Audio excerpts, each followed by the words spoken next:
बनना चाहिए truth and reconciliation commission, लेकिन 2011 से ही क्यों, 1981 से क्यों ना शुरू किया जाए इसे? देखिए जी, जहां से मर्जी शुरू कर लें, उन्होंने अपने ख्याल में एक तारीख दी है, लेकिन अगर किसी ने इससे पहले भी करना है तो इसमें कोई हर्ज नहीं है। हम तो हर किस्म के एहतसाब के लिए तैयार हैं, और मुस्लिम लीग की तकरीबन तमाम क़यादत ने इमरान खान के दौर में पूरा एहतसाब के अमल से वो गुजरे हैं, और किसी पे किसी किस्म का कोई इल्ज़ाम साबित नहीं हो सका। और अगर किसी की कोई ख्वाहिश है कि इसको पहले से शुरू करना है, तो मोस्ट वेलकम, पहले से शुरू कर लें, कोई हर्ज नहीं है। क्योंकि मुस्लिम लीग नून की सारी क़यादत जो है, नवाज शरीफ साहब, शहबाज शरीफ साहब, हमजा साहब, मरियम साहिबा, बाकी सीनियर लीडरशिप जितनी है, वो इमरान खान के दौर में, हमारे शहर के राना सनाउल्लाह साहब है, उन पे झूठी फिरौन डाली गई, तो सब पे झूठे मुकदमे बना के पूरा एहतसाब की कोशिश की गई। ये तो इस आदमी की हालत थी, ज़हनी बीमार आदमी मुल्क पे मुसल्लत किया गया, तो इसका मैं समझता हूँ बहुत जरूरी है एहतसाब। राजा साहब, ये किसने मुसल्लत किया था ये ज़हनी बीमार आदमी? सर, आपको भी पता है, मुझे भी पता है कि किस तरह इस नाड़ी को और इस खिलाड़ी वो को जिस आपको तरह। और मुझे तो पता है राजा साहब, लेकिन लोगों को भी तो बताना है ना, इस वक्त तो हम लोगों को बताने के लिए बैठे हैं। आप बताएं कि किसने दायर मुसल्लत किया था? एस्टेब्लिशमेंट लेके आई है, इसमें तो कोई शक नहीं है। जनरल बाजवा साहब लेके आए हैं, इसमें तो कोई शक नहीं है। और उन्हें भी अंदाजा हो गया था कि मेरे से बहुत बड़ी गलती हो गई है। हाँ। ये तो अंधाई अनाड़ी है, अंधाई पीर फकीरी पे यकीन रखने तो वाला आदमी अगर है। बाजवा साहब लेकर आए तो फिर बाजवा साहब के एहतसाब की बात खुद मियां साहब ने छेड़ी, और फिर कहा नहीं नहीं, हम एहतसाब की बात तो कर ही नहीं रहे भाई, हम तो मईशत की बात कर रहे हैं, फिर एहतसाब करें बाजवा साहब का। नहीं, बाजवा साहब का देखे, तारीख में बड़े लोगों का एहतसाब हो जाता है। अभी बड़ा वक्त पड़ा है, आगे आगे देखें क्या होता है। हम्म। लेकिन असल में चीज ये है कि मेरा थोड़ी सोच और है। जो महंगाई इमरान खान के एंड के दौर से शुरू होके अभी तक चल रही है, हाँ। ये महंगाई मैंने जिंदगी में नहीं देखी। जिस बंदे का 4,000 बिल आता था, उसका 15,000 17,000 बिल आया, लेकिन राजा और साहब, उसके बेचारे। ये महंगाई तो इन 16 महीनों में हुई ना, ये उस वक्त नहीं तो नहीं नहीं थी ये नहीं, ये महंगाई। यहाँ से तो कंफ्यूज होते हैं लोग। हम्म। आप भी इसी तरह कंफ्यूज हैं। ये महंगाई इमरान खान के 4 साल जाहिलाना दौर की है, जहाँ पे करप्शन हुई, जहाँ पे किसी चीज को ठीक करने की कोशिश नहीं हुई, जहाँ पे मुल्क को डिफॉल्ट के धाने पे खड़ा कर दिया गया। मैं तो समझता हूँ कि शहबाज शरीफ साहब को ये बहुत बड़ा क्रेडिट जाता है कि मुल्क को डिफॉल्ट नहीं होने दिया। मेरी अर्ज सुन ले, जी मेरी जी अर्ज सुन ले। जी। अगर मुल्क डिफॉल्ट होता तो हम्म। आज मेरे भाई यकीन से जाने कि 600-700 रुपए लीटर होना था पेट्रोल। हमारी पार्टी का रोल है, हमारी पार्टी अगर डिफॉल्ट से मुल्क को ना बचाती हम्म। तो स्टैब्लिशमेंट जो मर्जी कर लेती, और निगरान जो मर्जी कर लेते, इनसे कुछ संभाला ही नहीं जाना था, इनके बस में ही कोई चीज नहीं रहनी थी। ये आपको किसने कहा है कि हमारी पार्टी का कोई रोल नहीं? हमारी पार्टी मुस्लिम लीग नून की क़यादत ने दिन रात मेहनत करके मुल्क को डिफॉल्ट होने से बचाया। मियां शहबाज शरीफ की हुकूमत 16 माह के एक करप्शन का स्कैंडल नहीं सामने आया। इमरान खान के दौर में एक सुबह आता था, एक दोपहर को राय आता था, साहब, एक शाम को। कोई स्कैंडल, उस हुकूमत का कोई स्कैंडल सिवाय चेयरमैन पीटीआई के अपने ऊपर जो 2 केसेस हैं, उसके अलावा उनकी हुकूमत के किसी वजीर के ऊपर या कोई ऐसा मेगा स्कैंडल तो सामने आपकी हुकूमत नहीं ला सकी 16 महीनों में? सर, स्कैंडलों से भरा पड़ा है। मुराद से इन्हें कितना लूटा तो वो है, सामने भी लाना पीरनी चाहिए ने था ना, कितना कोई केसेस लूटा है। बनने चाहिए थे ना। केसेस कोई नहीं बनेंगे, है। वक्त है अभी। इतनी जल्दी क्या है, सब कुछ होगा, देखे सी। हमारा जो पंजाब का वजीर आला था, उसने थोड़ा लूटा है। राजा साहब, जिस वक्त वोट ऑफ नो कॉन्फिडेंस हुई उस वक्त डॉलर 178 रुपए पर था। आपकी हुकूमत में, यानी आप जिस हुकूमत में अब आप हैं, जिस जिस जमात में, उस जमात की जब हुकूमत आई तो डॉलर 350 रुपए पर चला गया ओपन मार्केट में 16 महीनों में।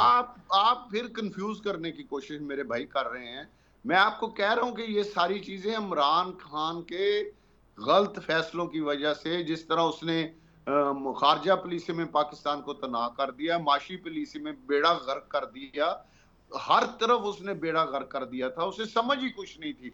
मैं आपको ये बात पूरे यकीन से कह रहा हूं कि उसे कोई तजर्बा नहीं था। वो कभी कभी पाकिस्तान में वजीर आजम की कुर्सी पर बैठने से राजा पहले साहब, कभी मैं पाकिस्तान। आपसे इत्तफाक करता हूं एक लम्हे के लिए, मैं आपसे इत्तफाक कर लेता हूं कि आप बजा फरमा रहे हैं, लेकिन सवाल यह है कि ये सारा का सारा हुआ तो आपके दौर में ना, 150 रुपए से पेट्रोल बढ़ के लीटर ₹250 पर आपके दौर में गया, 178 से सर जी, आप डॉलर बात 350। समझने की कोशिश करें ना। हमारे दौर में गया, मैं मानता हूं, लेकिन क्यों गया इसका जवाब दें। इसलिए गया कि इमरान खान ने बेड़ा गर्क कर दिया था तमाम अदारों का। इसलिए गया कि मुल्क डिफॉल्ट होने के सिरे पे पहुंचा हुआ था। हमारी 16 माह की हुकूमत में तो हम IMF के साथ प्रोग्राम को फाइनल करने में लगे रहे हैं, और वो आखिर में जाके हुकूमत खत्म होने से 2 महीने पहले वो प्रोग्राम जो है वो फाइनल हुआ, और उसके आज असरात हैं कि चीजें बेहतर हो रही हैं। नवाज शरीफ ने 4 साल लगाए, 4 साल ही इमरान खान ने लगाए, दोनों का नहीं, मुआवजा वो तो कर 5 लें। साल थे नवाज शरीफ साहब के अपने, कुछ 3.5 साल, 3.25 साल थे, लेकिन हुकूमत तो 5 साल नून लीग की थी ना, 2018 नहीं, तक। हम 3.5 साल ही गिनते हैं ना, 3.5 साल तो शाहिद इमरान खान खान रहा है। अब्बासी, सर शाहिद खान अब्बासी कह रहे थे वजीर आजम साहब, वो नून लीग के नहीं नहीं, थे। वो ठीक है, लेकिन जो तसलसल या जो कायदाना सलीयत नवाज शरीफ में थी, वो शाहिद शाहिद खान खान अब्बासी में नहीं थी। शाहिद खान अब्बासी साहब काबिल इज्जत हैं, तराम की जगह है, सीनियर आदमी है, लेकिन जो नवाज शरीफ साहब का विजन है, जिस तरह उन्होंने मोटरवेज बनाई, एटमी धमाके किए, पाकिस्तान को माशी तौर पे 24 नंबर पे लेके आ रहे थे, सही। तो इसने तो अभी मियां साहब की 4 वापसी साल पे भी, मियां साहब की वापसी पे भी कुछ फरमा दें कि 21 अक्टूबर को आप जा रहे हैं फिर लाहौर, कितने लोग होंगे, कितनी बसें, गाड़ियां, कितना हजूम जाएगा साथ? हम इंशाल्लाह जी फैसलाबाद शहर से 4 MNA के हल्के हैं और 8 MPA शहर के हल्के हैं। इंशाल्लाह शहर से इंशाल्लाह 50,000 लोग इंशाल्लाह हम हर सूरत लेके जाएंगे, ये हमारा टारगेट। फैसलाबाद शहर से 50,000। 4 MNA की सीटें हैं, 8 MPA की सीटें हैं, 4.5 लाख लोग ये बन जाते हैं। बाकी लाहौर शहर से बड़े लोग निकलेंगे, बाकी जो नजदीक नजदीक के कस्बे हैं, जिस तरह कसूर है, 41 बाड़ा है। 41 अजला है पंजाब के, हर जिले से भी अगर 10-10 हजार लोग भी आए तो ये तो यानी 1 मिलियन से ऊपर लोग आप निकालना चाहते हैं। हमारा टारगेट 1 मिलियन है इंशाल्लाह ताला। तो ये जो लाहौर में अभी अवामी राब्ता मुहिम हुई है और जो जलसा हुआ है वो तो कुछ और बता रहा है राजा साहब। जो ठोकर में हुआ उसका भी जरा जिक्र कर जी जी, वो ठोकर वाला भी, उसके भी जो एरियल मनाजिर हैं वो कुछ और बता रहे हैं, लेकिन चले वो निस्बतन बेहतर होगा, लेकिन लाहौर में हुआ है ना। निस्बतन बेहतर नहीं, बहुत बड़ा जलसा हुआ है। आप तो अभी राजा साहब, अभी जलसे, लाहौर के मजीद जलसे जो है वो पार्टी ने रोक दिए हैं, और पार्टी ने कहा अब हम मजीद जलसे नहीं करेंगे, हम 21 की तैयारी करेंगे। मैं समझता हूँ ये बेहतर फैसला किया है, जलसे नहीं करने चाहिए। उन्हें गली गली जाके घर घर का नॉक करना चाहिए और लोगों को इस पे कायल करना चाहिए। लोगों से आप मिलते हैं, पहले भी आप जिक्र कर रहे थे कि आपके डेरे पे रोजाना सैकड़ों लोग आते हैं, मकबूलियत कहाँ है इस वक्त चेयरमैन PTI की? देखिए जी, जो यंग लड़के हैं ना वो उसके साथ अभी हैं, इसमें कोई शक नहीं, लेकिन यंग 60% है आबादी का, ये देख लें। नहीं, मतलब कि उनमें से कुछ रेशो हमारे पास भी हैं, रोजाना यंग लोग भी आते हैं, लेकिन उसके साथ लोग हैं, उन्हें भी आहिस्ता आहिस्ता समझ आ रही है कि इसने 9 मई को बहुत गलत कदम उठाया है। हाँ। और इसकी वजह से जो इतना बड़ा हमारा नुकसान हुआ है। अब चेयरमैन PTI नवाज शरीफ से ज्यादा मकबूल है?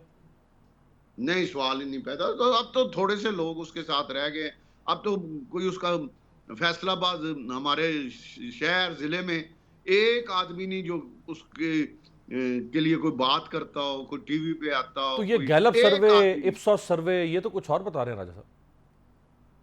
सर सर्वे इलेक्शन हो जाएंगे पता चल जाएगा, अभी 2-3 महीने रह गए, पता चल जाएगा।